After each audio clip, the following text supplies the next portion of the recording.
When we're designing a system, we often need to know the power and the heat loads so we can convey that information to the electrical and HVAC contractors in preparation for the installation.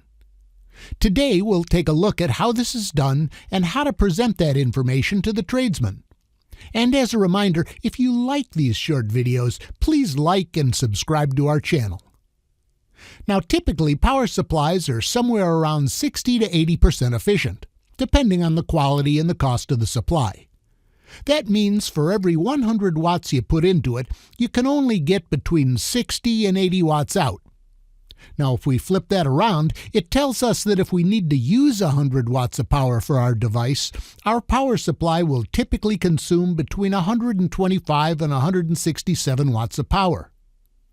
With devices with internal power supplies, that work is done for you.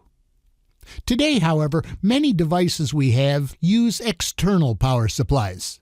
These wall warts, or line lumps as they're affectionately called, are simply off-the-shelf supplies purchased by the device manufacturer. They're not usually specifically rated for the device, but are rather specified to meet or exceed the device's power requirements. So how do we know how much power is really being consumed by our device? Well, we could actually measure the current, but you can't do that in the design phase.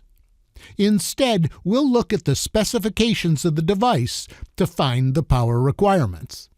Now here's a popular screen sharing device that comes with an external power supply. You can see that the maximum power requirement is only 18 watts. Now, interestingly enough, the supplied power supply is rated for 1.5 amps at 12 volts. So using Ohm's law, 12 volts times 1.5 amps equals 18 watts.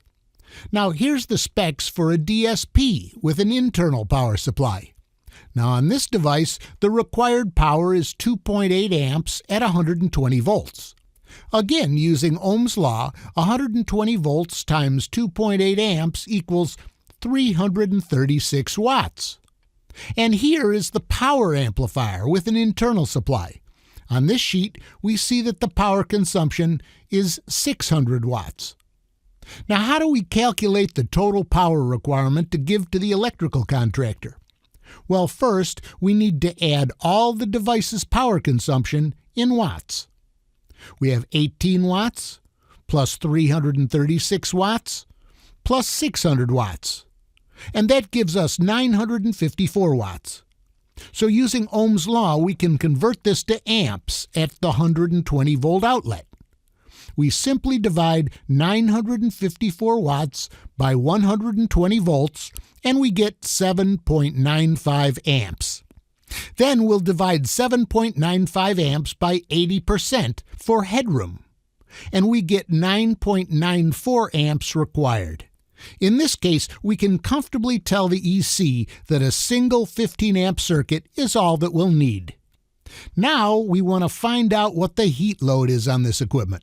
Heat loads are calculated in BTUs, or British thermal units.